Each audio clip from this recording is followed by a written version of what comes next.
Do you ever feel like everyone else has it figured out and you are the only one second guessing yourself? Too many of us have felt like that. And if you've ever felt like that, you're not alone. Many of us in the nonprofit sector have. Even after years of leadership, I still have moments where I don't actually feel confident. And in the past, I questioned if I was in the right role, if I was doing it right, and often if somebody else could do it better. Confidence can be tricky, especially for us women in the nonprofit sector who care so deeply. We're so passionate and we work our butts off. And yet we tie our confidence to the results we get, to the titles we hold, and to the feedback, good, bad, or ugly, that oh, just a second. Now I gotta pause this. There we go. All right. So that's when our confidence takes a hit, is when we tie it to those things. So I'm super excited today to be talking to Emily Bocking about what confidence looks like that really lasts. And we're going to talk about the difference between that inner confidence, that skill-based confidence, and why so many of us women still doubt ourselves and how to get out of that. So Emily, welcome. Excited to have you. Tell us just a little bit about yourself and why confidence is so, so important to you. For sure. Hi. Oh my God. I'm so excited. Anyway, sorry. So my name's Emily Bocking. I am located in Canada. I've been in fundraising now for 20 plus years. I hold a CFRE, and my passion really is teaching organizations the skills that they need in order to move forward with fundraising in a way that feels authentic and genuine to them. So so that's what I do. And what I've learned throughout the years is that confidence is the maker or breaker of being able to deliver an ask, so that's why I'm here. Absolutely. We're going to dive into that. For those of you who don't know me, I'm leadership development coach Kathy Archer, and I help nonprofit women leaders stop drowning in their work and doubting themselves and feeling like they have to carry it all themselves. And I help you lead with confidence, set those boundaries that you really, really, really need to set, and finally take over your leadership in life so that you can do your job well and still have energy left for the rest of your life. Many of you who have been following know that I wrote a book called Character-Driven Leadership for Women, but many of you may not know that earlier than that, I wrote a book called Mastering Confidence. And so we're going to dive into some of those ideas today so that we can really look at why it's so important and how to do it. Emily, when you think about some of the thoughts, some of the things that demonstrated a lack of confidence back in the day, what was going on for you? Oh my God. It would be things like, well, if I do it perfectly, they'll say yes. Or even better, once I know everything, then I'll ask. Or I should have worn the power suit, or I shouldn't have said those 3 lines. That's what turned the meeting. Or, just putting it all on me versus actually rooting down into what I was doing and the effort I was putting in. Yeah. Oh, I know those feelings well. And for those of you following along on the live or following the replay, put your comments in the chat about what it feels like to lack confidence. We'll be trying to track the comments as well, but also, questions that you have for us along the way. If you have questions, pop them in. We are more than willing to dive into this live. I know for me that self-doubt, and I would have spirals of thought go through my head, like, I can't do this, I can't do this, I can't do this. I don't know what I'm doing. I don't know what I'm doing. Somebody else is going to figure out that I don't know what I'm doing. Or I would flip it and I would blame people. Like, if only they would, right? Yes. Tell me what I need to do. Give me the information, right? That somehow it wasn't my fault that I didn't know what I was doing, but that somebody else should have helped me more. And I think a lot of the what happens for us. So I was in leadership in family support programs, fundraising, but we moved from doing some of the sort of entry level work. We move up and then we move up, but we're never getting a lot of the technical training or the emotional regulation, emotional control, emotional intelligence, the social intelligence training to go with it. So we're not sure what to do, but we certainly don't want to ask for help. We certainly don't want to admit that we don't know what we're doing. How did you deal with those kinds of challenges? Oh, wow. That's a really good question. Like, I remember early in my career, like, it was very much, okay, I guess I'm driving this bus, but I don't know how to drive this bus. Like, I have no idea what I'm doing, but this person is depending on me to have answers. And so I'm going to have as many answers as I possibly can, even though I'm like freaking out in the background.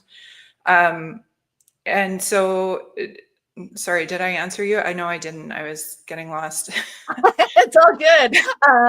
When you knew that you didn't exactly know what you were doing, how did you deal Yeah. with that? I didn't, honestly, when I started, I didn't do it well. Mhm. What I remember most is worrying about, what I was wearing, like things that were really external to me and, or how big my body was or how small my body was, or Yeah. I sneezed or I did something wrong. And so I always focused on those external factors and on perfection. Like if I do it right, everyone will agree.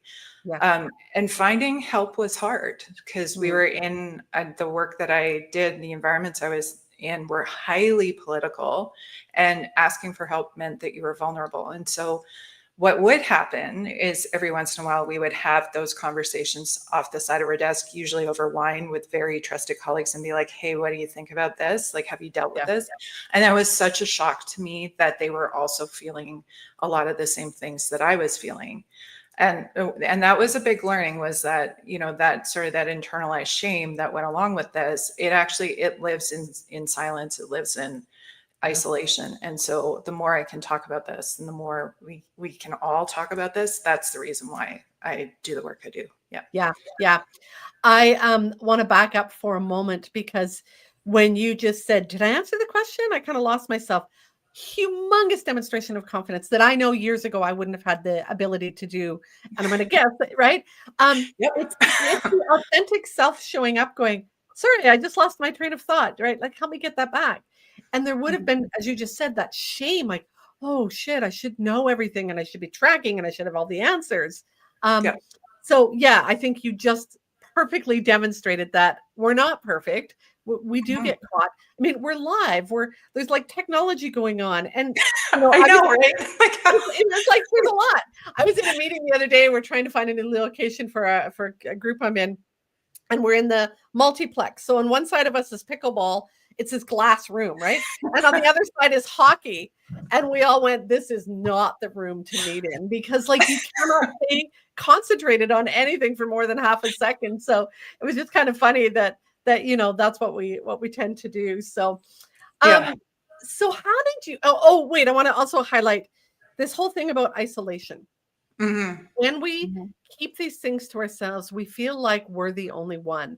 We feel like Hmm. we're stuck. I was leading a group yesterday and we got talking about the helplessness many leaders are feeling right now with lack of resources, lack of supports Hmm. for Hmm. for for families.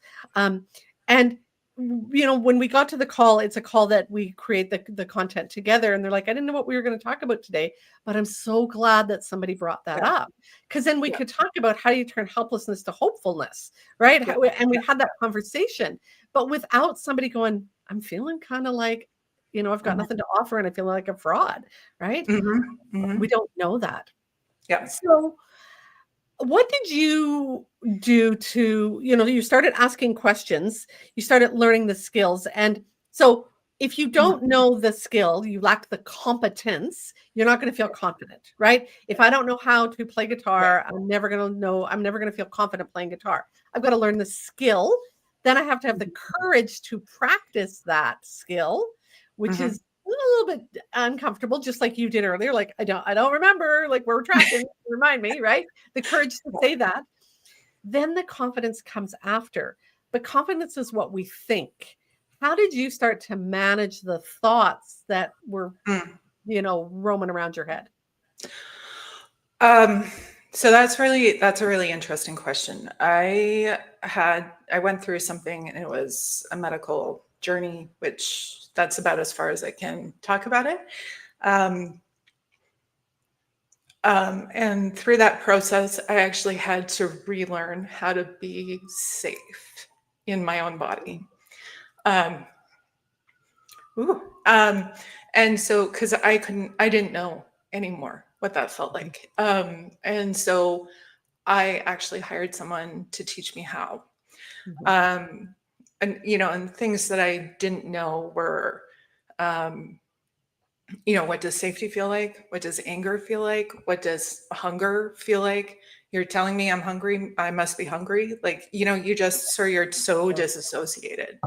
Yeah. And so she really had to help me work through that and figure out what safety was in my body and learn to listen to that safety and give myself what I needed in the moment. And so I have 4 questions that I ask when I'm in that. Um, and I can run through those. We can do those later. But from that, I basically ask myself what I need. And so that has helped me stay present with my donors. Like I have all the technical skills. I had all the technical skills when I first started this. Um, and technical matters and technical is important because you need to understand the landscape. But confidence and being present and being available for your donors was what, for me personally anyway, was the thing that I needed to learn the most. Mm, So, yeah. thank you. Thank you. I think we all have stories of what we've been through. Yep. Um, and what I've realized in my work with leaders is learning how to be a strong leader is about personal development and Oh, yeah. personal. You're right. There's a whole technical component to it. Hmm. Um, but the strongest leaders that I work with get coaching, have therapy, go for counseling, Yep. do the inner work, do the Yep. self-reflective work of growing themselves. Hmm. And that's hard. And what we Hmm. want to do is we want to separate it. I will grow myself outside of work. But when Hmm. you grow yourself Hmm. holistically, you grow as an individual and your confidence grows because you're Yes. getting to know and understand yourself. Hmm. I'm going to share just half a second. This will take 2 seconds. Let's see if I can put it on screen, and we're gonna go beside it. Maybe? Shift layout. Okay, not. I'll just show it quick. Um, those of you who follow me, follow my work, you know that I teach the infinite leadership loop, which is this process of going back and forth between self-reflection and engagement. We need to do the inner work intentionally, and then we need to re-engage with our people. We need to pause. Most of us never stop and take a break. We never check in. We never take time to plan. We never take time to catch up between calls. The second step, though, is to ponder. And pondering is, what are my thoughts, my feelings, and my body sensations? And Hmm. this is so, so important because, as Emily was saying, am I hungry? Am I scared? Am I excited? Do I have to go to the bathroom? I don't know. My stomach, it just feels in knots, right? Or something's Yeah. going on there. But Yeah. those body sensations are clues. And once you tune into that, you make that shift. You go, oh, I am Hmm. angry, or I'm scared, or I'm Yep. hurt. And Yep. then you can have that conversation with people. And Hmm. so oh, look at there. Now we're Hi. we'll try this way. Psychology. Um, so those body sensations Hmm. help us indicate what we're feeling. Hmm. Why is that so important in confidence, Emily? Um, and somebody once said to me, we're feeling beings that think. We're not thinking beings that feel. Yes. Yes. And so your body is your biggest indicator of what is going on in the environment around you.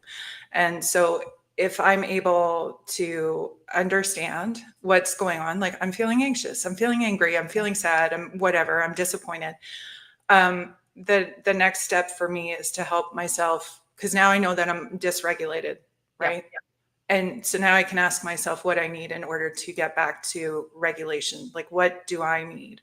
And then what happens is, because I'm giving myself safety and because I'm giving myself care in that moment, and because I'm listening to myself first and not the person who's saying, you must be hungry, it means that I come first in a weird way. Like Mm, I'm putting me first in a very checked in way. yeah. And like to your loop, like that's exactly what I do. I do the Yeah. ponder and what am I feeling? And then it's normal to feel that way. What do I need? Let's go do that thing. right? Yeah. And so it's super simple steps, but And you have yeah, to pause to do it. And yes, many of us never stop or go, go, go, crisis driven in the nonprofit yep, sector, time poverty all over the place. But hmm you've got to create that space. I had a client the other day, she came to a call and she was just vibrating. And she had had a team call 3 days earlier and she was still vibrating. oh wow, Yeah, yeah. And she's like, "Well, I need to unpack this, right?" And so she created the space to pause and unpack it in that moment. hmm And so, she identified she was angry, and hmm frustrated because the team had said some things, and she's like, "I don't know what to do," and she was lacking the confidence. "I feel like my team's slipping away, they're not listening to me, hmm I'm not hmm running things." And so I pulled up a feelings wheel, and we started okay, looking at the difference between irritated to angry to rage, and she's like, right, "Oh my god, I felt rage." And she said, "I'm mm, still in that place." And that realization for her, and here's one of the things that's important. When we pulled up this feelings wheel, it talked about what is the purpose in that emotion? And it gives you power to move through something, like there's a tiger or a lion in front of you and your baby's like gonna get right, or your dog's in the right, way, and you're like, it gives you that adrenaline rush to deal with whatever's in the way. So right, it helps you stop and go, what's in the way? What's hmm blocking success hmm here? Why yeah, am I feeling this rage or anger or frustration?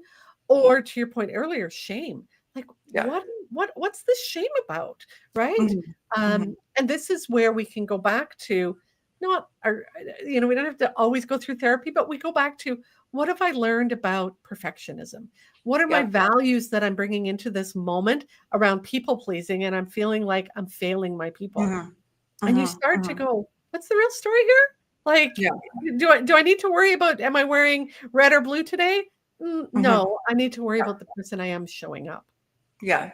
And that was something that really flipped fundraising for me, was figuring out what I was in control of and what I was not in control of, Yes. right? Yes. And moving away from, because in fundraising, like if you're doing an ask, it's for every successful ask, you need 4 people to ask, right? So I have a Right. 25% success rate. I have a 75% failure rate.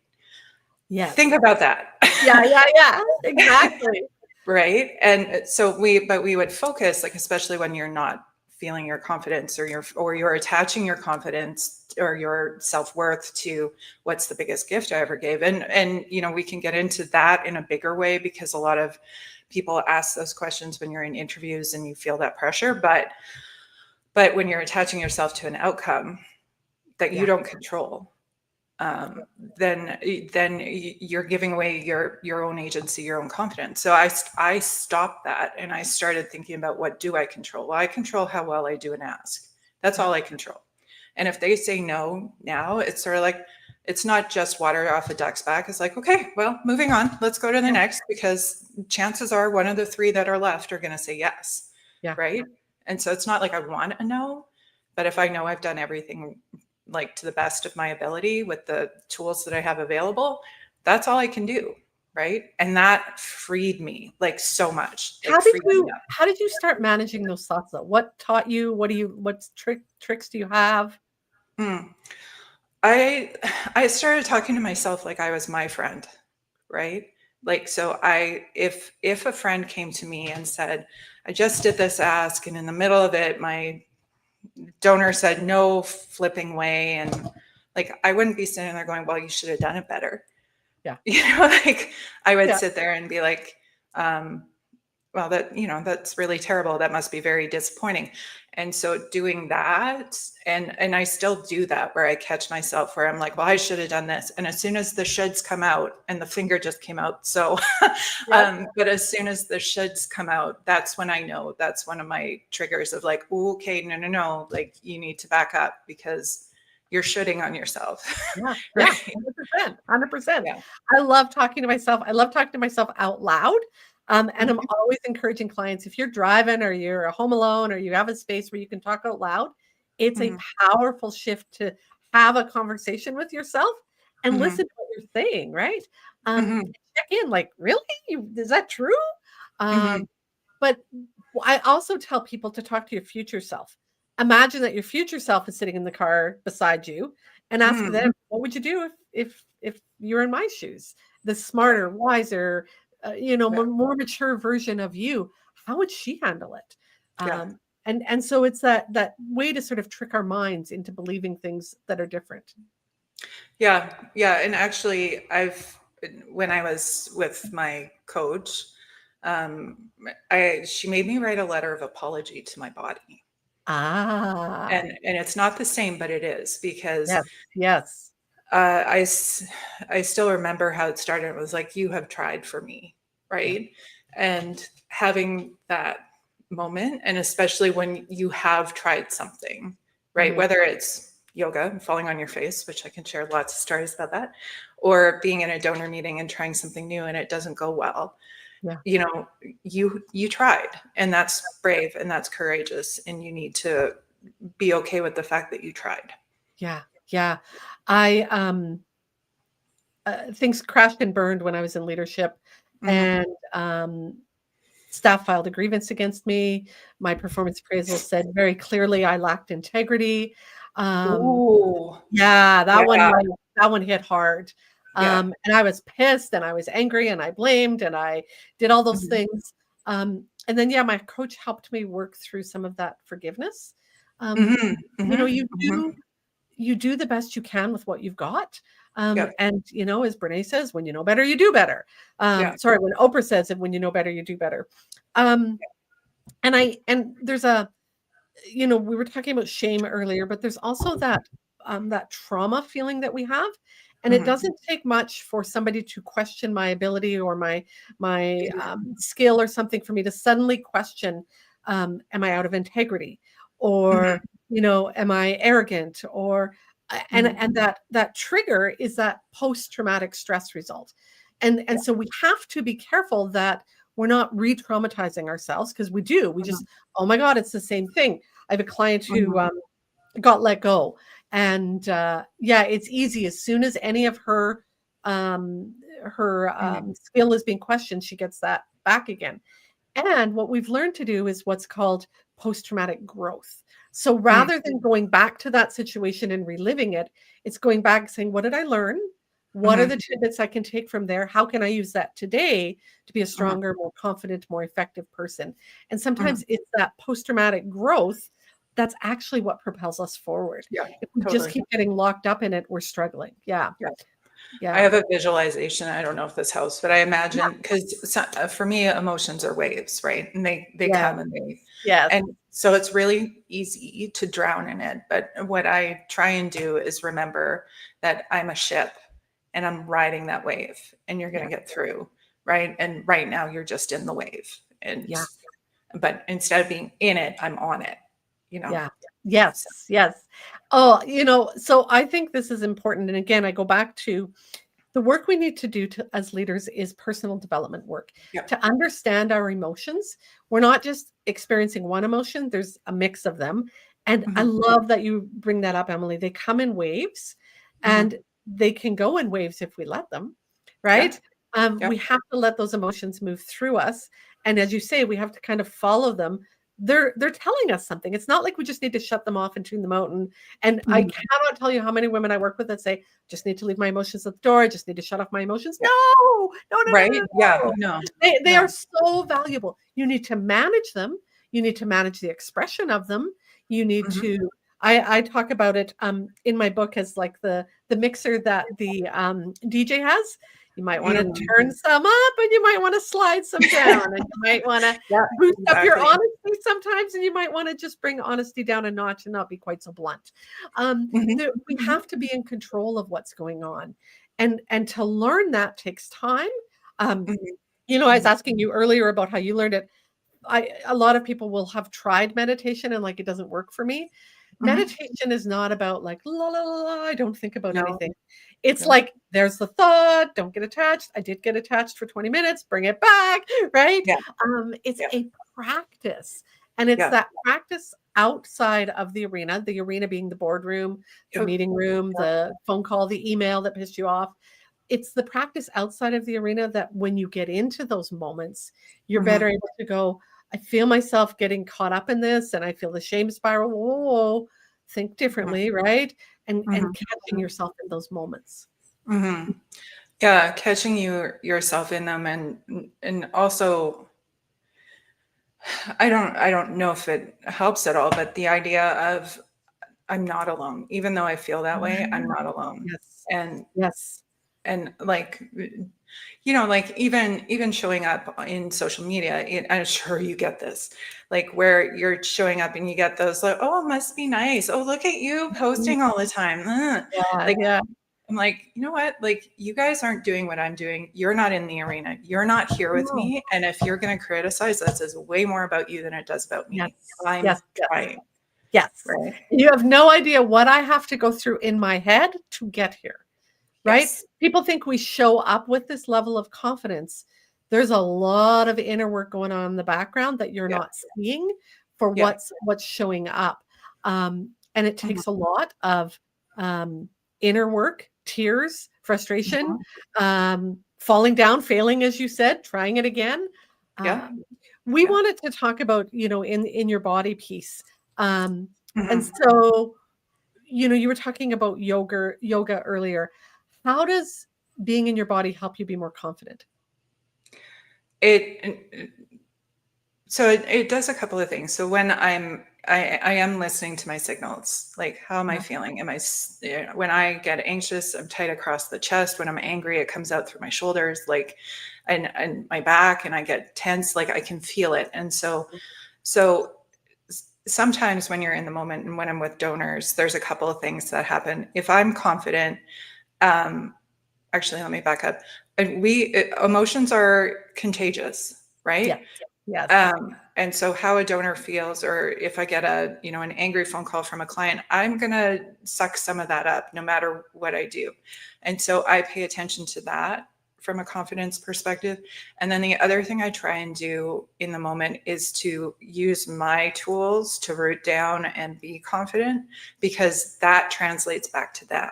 Yes. And the more confidence they feel coming off of me, and I think, like, when I say confidence, I'm not talking about, I've raised X million dollars or any of that stuff. That doesn't matter. Confidence comes from whatever is coming over to me, we will deal with. And I'm here, in a genuine way and in an equitable way to help you with your gift planning.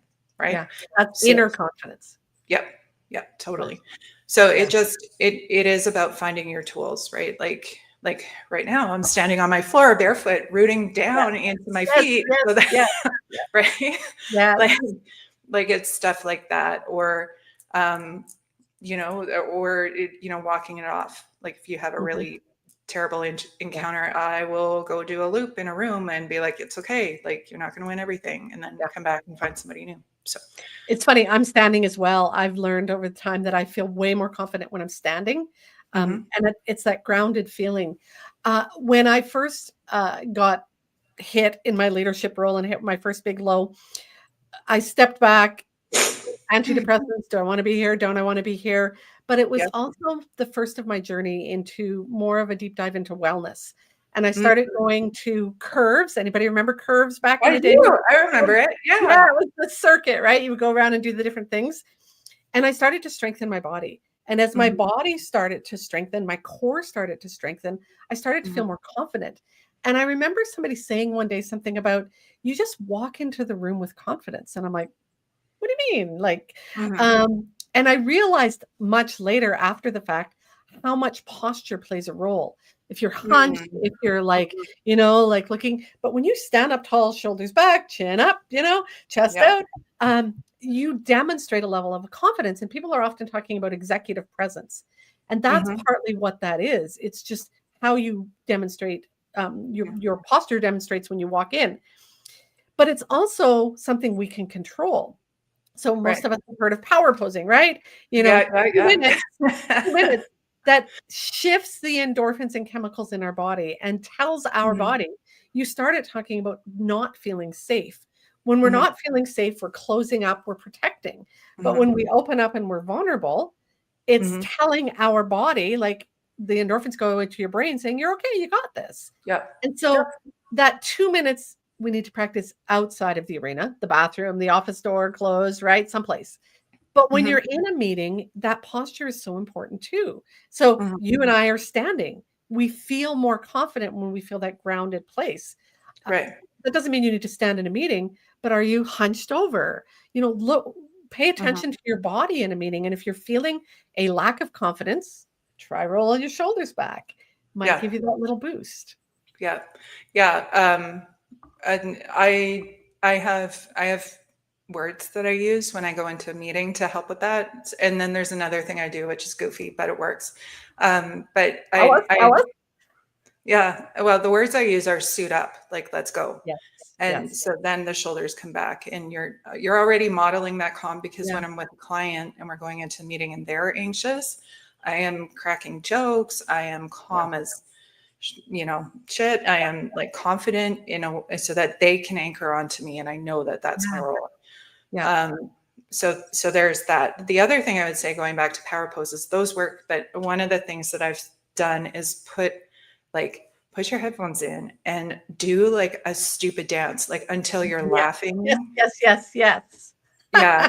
Like you can't do that everywhere, but it just shifts the energy and it shifts how you approach things.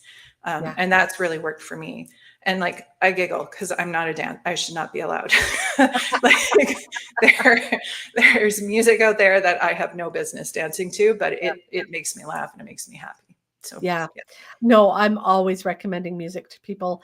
Hmm. And I will tell people music from like junior high or early Hmm. adult is a good, Hmm. like there's a good feeling. You probably were in a Hmm. better state at some during some of those songs, or they have a deeper meaning to you.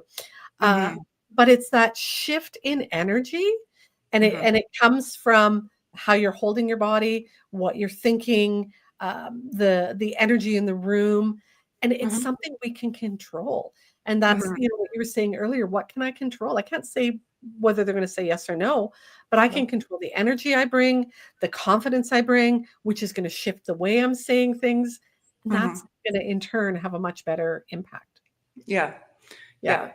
I think it's one thing I want to make sure that I say is to recognize in the moment that we are in like a really high stakes environment for so many of our nonprofit people, like things, just crazy things that are not enough money, not enough staff, not enough, that trilemma that's going on. And then, the US is its own Mhm. mess. And so one of the things we did was just to recognize that moment. We had a breakfast and we invited Yeah. all of these EDs into a room and we said, can we just, and we're in Canada, so like tariffs were coming out and we were just like, let's talk about this. Like Mhm. this is tough. Like you guys are in a Yeah. space that is so difficult and it's so important to bring you together and have community.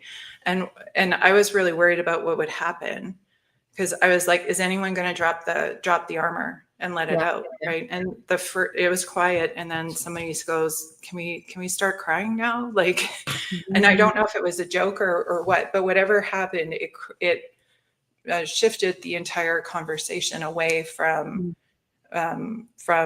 well, the I've done, the show and tell that Yes, happened. yes, yes.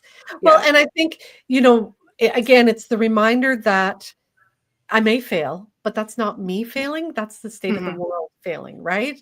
Right. There's so much going on. And so when we can get together and talk, and it's the same as the conversation we had yesterday with my group around helplessness, it's that common shared humanity. And that's one of the components Hmm. that Kristen Neff talks about with self-compassion is common Mm. shared humanity. I'm not the only one who's had a fight with my husband. I'm not the only one who's had Oh a yeah. kid do this and I have to show up at work and hold my head up high, right? I'm not Yeah. the only one who is dealing with the tariffs and struggling to raise money, or lack of trained staff, or whatever your issue is. And when you Hmm. can create that community, um, and I do this monthly with my students. We come together and we just talk like that.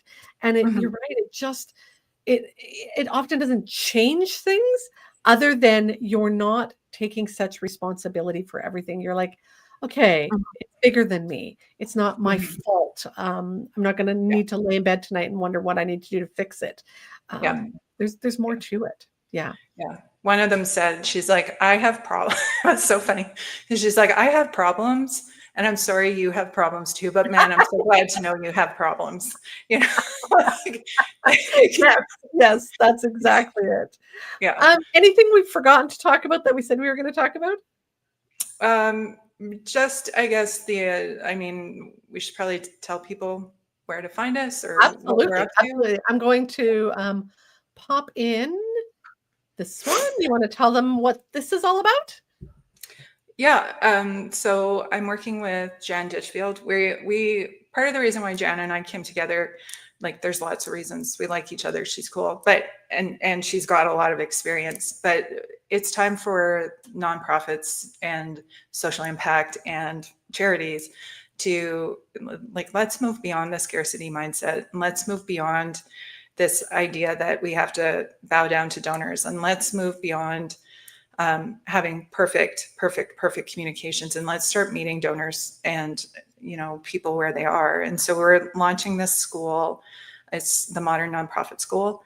I'll be teaching in it. Jan is an amazing marketing expert and has raised a lot of money in her own right through nonprofits and has founded a couple. And so we're really excited to see things grow and meet people and hear from them. And beyond that, if they want, you're more than welcome to send me a direct mail through LinkedIn. Be more than happy to chat further and share what I can. So yeah, and it's a 10-week course that starts when? It starts the end of October. So right. Okay. And at the end of 10 weeks, there's a bonus session that I get to do. Yeah. And so we're talking in the program about the foundations, right? Here are all the things you need to do. Mm-hmm. Then I get to jump in and say, how do you want to keep that alive? Right? Like, how do you, here you've got the plan, but let's be honest, that's only the beginning step. And so, I get to do a bonus session. So I'm excited about that. So let me, I mentioned my membership. My membership is the training library. And this is part of where, I say we moved up into frontline leadership. But we don't always have the tools and training to do the job in terms of what, Emily and Jan are talking about, the skills, but also the stuff behind the scenes, the emotional intelligence, how to have those tough conversations with your team, those kinds of things. So that happens in the training library.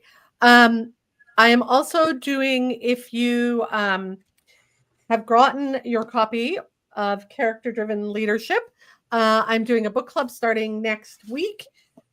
6 weeks to dive into character-driven leadership. So you can find that there.